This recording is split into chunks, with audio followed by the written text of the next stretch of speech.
Are you feeling the calling to start or grow a business that is so aligned with you and everything that makes up who you are?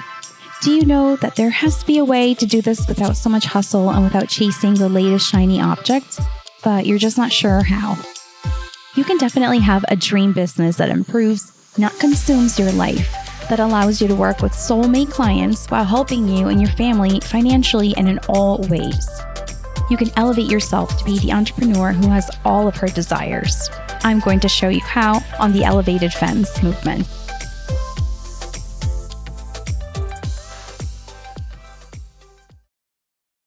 Hi, welcome back to another episode. I'm so excited to chat all things youth sports today. And you might be wondering, why youth sports, Julia? Don't we talk a lot about business and podcasting on here? But here's what I know. I know my audience, and I know that a lot of you listening are moms and have kids like me, younger kids. And we're at that age, we're at that stage in our lives where our kids are getting involved in sports. So I wanted to bring on an expert in that, and that's why I have Jessica Vincent with me today. So Jessica, welcome. She is founder of Positive Sports Communities, and she's going to be sharing some of her knowledge with us. And personally, I can't wait to hear some of the tips that she's going to give us. So Jessica, welcome to the show. Tell us a little bit about you and how you got started with your business. Well, Julia, thank you so much for having me. Like you said, I work for Positive Sports Communities. It's a business that I started. And really, it came from me wanting to make the adults in youth sports become more positive. I know that kids love to play games, they love to play sports, and sometimes the adult behavior is not so great. And so I wanted to make things better. I used to be a school teacher, and I have a lot of experience building communities, working with parents, working with colleagues, just to make it better for the kids. And so my goal is to make youth sports a positive place where kids can enjoy playing and the adults can get along and build a community. Great. And curious, when you were a teacher, what grade level did you teach and what subject? I taught for 13 years. I taught a couple years in preschool with 3 and 4 year olds. And most of my years were in elementary school. I taught second, third, and fourth grades. Oh, wow. So you got a wide range of ages and personalities, I'm sure. Mm-hmm. So I think one of the main things that parents, myself and other parents that I know that we wonder is, how do we instill confidence in our kids? And how do we, without being pushy, how do we get them to want to participate in sports and to stay committed to sports, and maybe not necessarily a single sport, but just to kind of see athleticism as an enjoyable part of their lives? So something when they're little is to definitely try different sports and to give them opportunities to play all different kinds of sports. You won't know what they like until they try it, and you won't have to make a decision for a while. So when they're 3, 4, 5, 6, 7, 8, there's lots of time to let them try different things. So that's my first recommendation, is to try different things and see what they like. As they get older, pay attention to when they want to be more competitive and when they want to do more. So some kids will try sports when they're little and then not be into it, and that's okay. And then some kids, my daughter was one of these kids who she had joined a rec league and she'd been in t-ball and then softball, and the games just weren't exciting for her anymore. She wanted to play more games. She wanted to play more competitively. She wanted to be pushed and challenged a little bit harder. So we went with that, and we found a more competitive team for her to play on, and she loves it. And then fast forward now to middle school, she's playing, she wanted to try the different sports at school. So this was another opportunity where she could try new sports. And she's not going to be any kind of professional in all 4 sports or anything, but this gives her an opportunity to try out some different things. That's great. So an important thing that I heard you say there is that your daughter was the one who, she was the one who said, "Hey, mom and dad, I like baseball. I like, the sport. I need a challenge." So it wasn't you guys telling your daughter like, "Hey, you gotta do more. You gotta do more." So Mhm. this came from her desire and from her interest, her own interest. And then you guys were able to support her in that, which I think it's really important. I think that sometimes as parents, we might have our own past sports and things that we were involved in, and we kind of want our kids to follow in our steps, but it's not always the case. Our children are their own little people with their own interests. So I think it's important to keep that in mind. What do you think? Yeah, definitely. And it is hard. I mean, parents will have the things that they did. And some of the problems that I end up seeing are parents will push kids to the point where they weren't able to reach their dreams. So then they want their kids to fulfill their dreams for them. And it doesn't work out well. It's not what the kid needs, it's not what they want. And then the other side of it is there's going to be days, even in a sport that, like my daughter loves softball. She just loves it. But then there's days she doesn't want to go. She doesn't want to play. She's tired. It's a lot of work that she puts in between the practices and games. And sometimes she wants to hang out on her phone and not do anything for a day. Mhm. But she knows that if she's going to maintain the level she needs to on her competitive team, she has to put in the extra work. And so one thing that we apply right now, and I honestly, I would give credit if I remember where I heard this, but we ask our daughter on the days, not when it's hard, but when things are going well, if you still want to keep playing this sport. Hmm. So if we ask when things aren't going well and she's too tired, or they just lost a big tournament and things didn't happen how she wanted, she might say, "I want to quit. I don't want to do this. I'm tired of this. Why am I doing all this? It's too much work." But then if we ask her, you bring home a medal from a tournament. "Hey, you want to keep playing this sport?" "Yeah, I want to keep playing this sport." Right. So when it's going well, they'll want to keep doing it if they really want to keep doing it for themselves. If it's not going well, there are going to be those times where they're like, "Oh, I'm just tired. I don't want to do it anymore." But that's when, as parents, we need to, help them see the bigger goal and the longer journey, and help them, kind of get over and get through some of the grind that it takes to participate and be in a sport. I love that. I think that is like, we need to highlight that and remember that as parents, because hey, that sounds pretty familiar to me too. I'm sure we can all relate to that feeling, like when things are going tough at work or in our businesses, and we ask ourselves, "Do I want to do this? Do I want to be doing this?" We probably are going to want to say no, right? But it's when it's in those moments when things are going great, that's that motivation. That's the that like little push that gives us to keep going and to keep showing up for it, for whatever it is that we are doing. So it applies to our kids and it applies to sports too.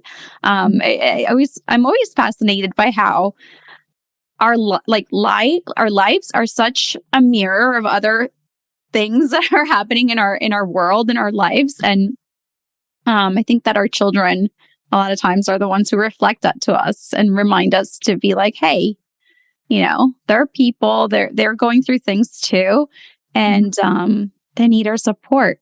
So are there some stories maybe that you can share with us of some, parents gone wild type thing, of like things not to do, like lessons learned of things not to do as a parent with kids and youth sports? Well, one of the biggest pieces of advice would be that you have to keep in mind as the parent that you're the advocate for your child, and you definitely want the best for your child and the most opportunities. You want to see them play the most. You want them to be able to do the most, or be at the position, or in the team in the way you want. But then the coach is in it for the whole team. And so that's a whole different perspective. And if parents can have that understanding, it doesn't mean you don't advocate for your child. It doesn't mean you don't speak up for them. But just knowing the coach can't just make the decision for your child's best interest in mind and no one else. They have to do it for the whole team. And then they have their own set of goals that they're looking to win the game, not just play the game. They're not just showing up. Like, they have a bigger purpose too. And really bringing empathy and understanding.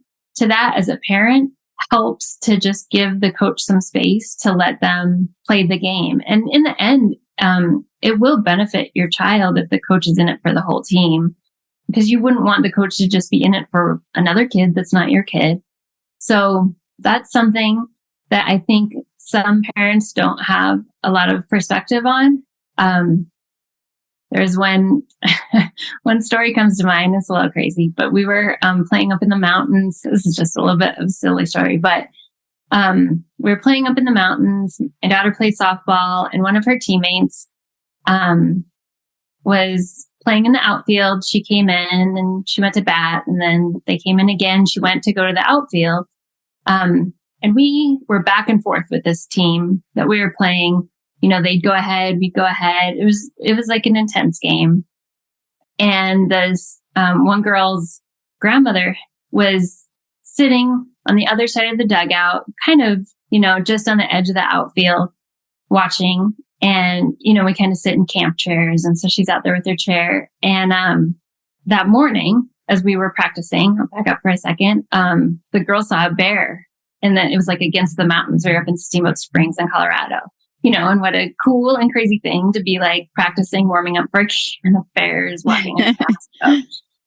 Anyway, okay, fast forward to the game. The girl had come out and goes to go back out, play outfield again. And the coach called her in. He kind of had the sense that maybe we wouldn't get ahead again. So he wanted to play all the girls. I do have a coach that thinks of the whole team and makes sure everyone gets some playing time. And so, you know, he was trying to get everyone in. This would have been the last game of our tournament. So he pulls her in, sends someone else out, and this grandma lost it. She was furious. And she didn't understand. She didn't have that understanding of, you know, he's got to play the whole team. He wants all these girls to have a chance to get out there and play before the tournament's over. We might be losing, so this might be the end, you know? So he's got all this perspective. This grandmother did not, and she was furious. And she started to take she picked up her chair and started to charge the outfield to oh my, go and scream at the coach. And luckily there was another mom who happened, she, you know, we're moms and we're businesswomen all the time, but she's on her phone with her work and saw this grandmother at the corner of her eye and kind of grabbed her, you can't go on the field. You can't charge the field. And so then we joke that the grandmother turned around and went to fight the bear in the mountains or something, but she kind of just disappeared for the end of the tournament. But then the crazy thing that happened after was the granddaughter didn't get to play in the outfield, but she was up to bat in the next time we went up to bat, and she hit one of the greatest hits she's ever had. Wow. And so, you know, and it was a nerve-wracking game, and she brought in the tying run, which, you know, it's intense. Sports can be intense. We're involved, you know, not just for the money and the time, but we're invested with our hearts for our kids. And we're all watching and we're all like, oh my God, it's going to happen. You know, it could lose the game, tie the game. And it's all intense. And then she hits a double and brings in the tying run. We're all cheering. And then the grandmother missed it. You know, she missed this amazing moment by her child because she was mad just for a moment about what was happening that she didn't even understand. So just to have some perspective, in the end, it's just a game and these kids want to play. And there's been I have thousands of crazy moments.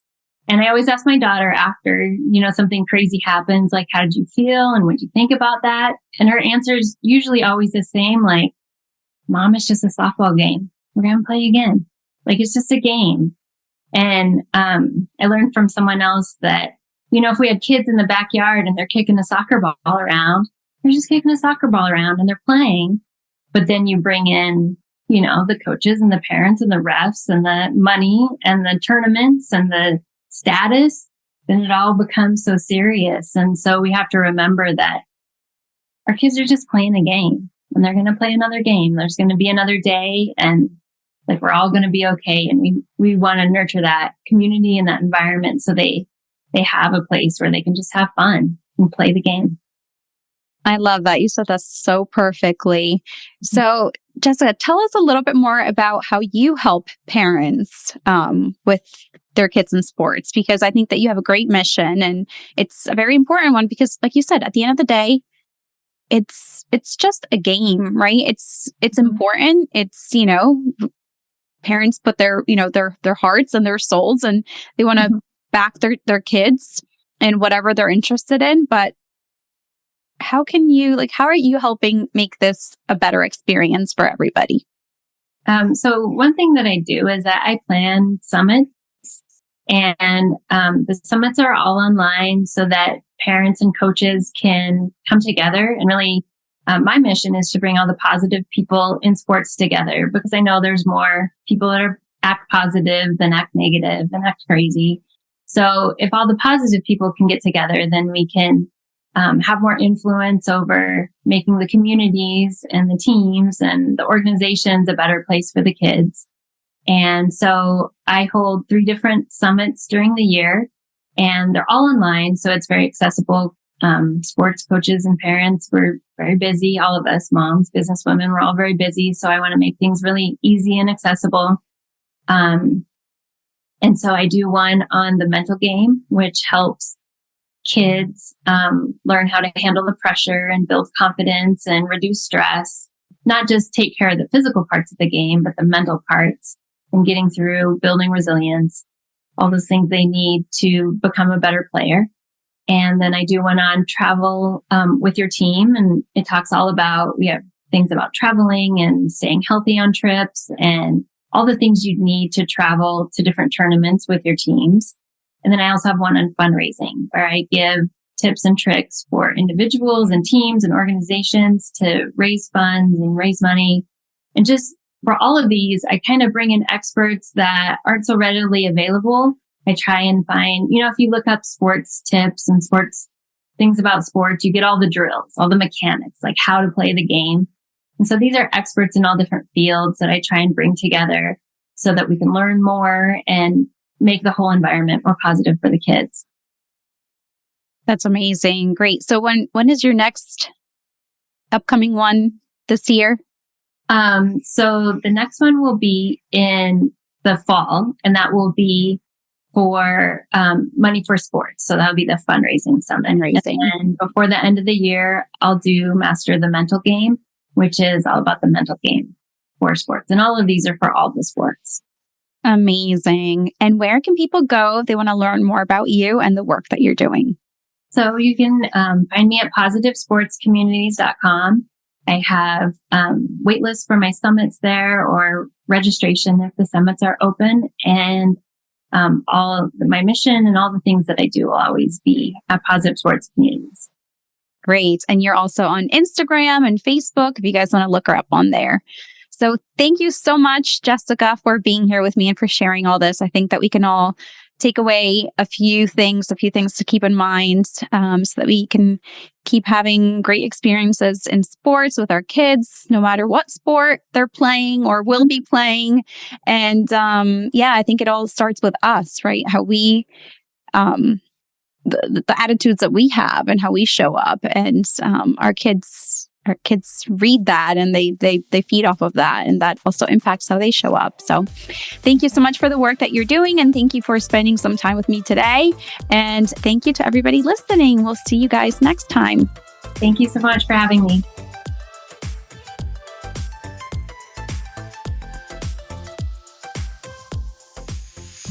Thank you for listening to the Elevated Femmes movement. I would love to hear your thoughts on the podcast, so please leave us a review. If you know someone who could benefit from the episodes on the show, please share it with them.